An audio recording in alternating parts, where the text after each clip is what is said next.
ওয়ালাইকুম রহমতুল্লাহি ওয়া বারাকাতুহু। বন্ধুরা, আমরা জীবনযাত্রায় ব্যস্ত হয়ে পড়ি, দায়িত্ব পালনের জন্য ছুটে বেড়াই এখান থেকে ওখানে। দিন শেষে ক্লান্ত শরীর নিয়ে ঘরে ফিরে চোখ দুটো বন্ধ করে চলে যাই ঘুমের জগতে। আমরা কি চোখ খুলতে পারবো?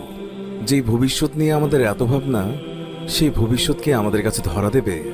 আগামীকালের জন্য আমাদের যে প্রস্তুতি, সেই আগামীকালকে আমাদের জীবনে কখনো আসবে? আমরা এইসব প্রশ্নের উত্তর জানি না।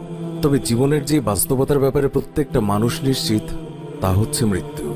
এখানে অনিশ্চিত শুধুমাত্র সময়টা।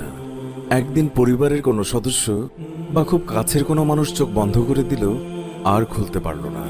আপনি হতভম্ব হয়ে গেলেন যে বিশ্বাসই হচ্ছে না সেই মানুষটা সত্যি সত্যি চিরতরে আপনার কাছে থেকে চলে গেছে। অন্তরটা যেন অবশ হয়ে গিয়েছে। মরা দেহটাকে গোসল করানো হলো, দাফন করানো হলো। যে মানুষটিকে নাম ধরে ডাকতেন